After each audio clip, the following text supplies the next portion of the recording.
Hello, ako nga pala si Anonymous at ngayon ay pang-8 araw ko na gumawa ng content bilang isang solo player.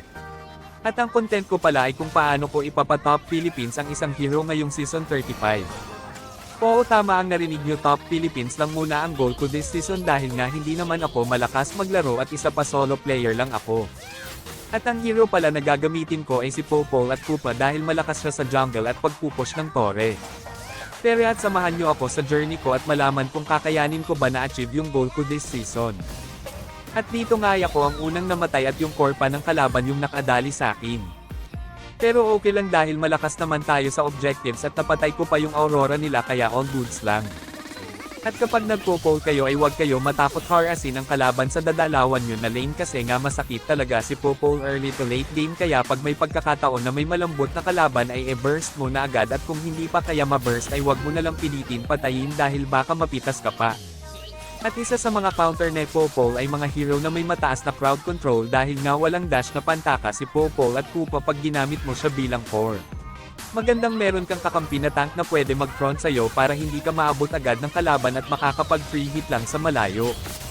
Maganda rin pang partner si Florin kay Popol dahil mataas yung healing capability ni Florin at may dagdag stats pa kapag sa'yo nilagay yung passive niya. Pero nga ay nasa solo rank game na tayo ay expected na ganito talaga magiging line-up nyo pero OP lang dahil comfort hero din naman nila yon kaya magaling rin naman sila gumamit sa hero na pinili nila kaya nakakapalag naman kahit walang hard tank sa line-up namin. Panoorin nyo hanggang dulo kung paano kami nanalo sa larong ito.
Maraming salamat sa panunood at sana ay nagustuhan nyo ang video na ito.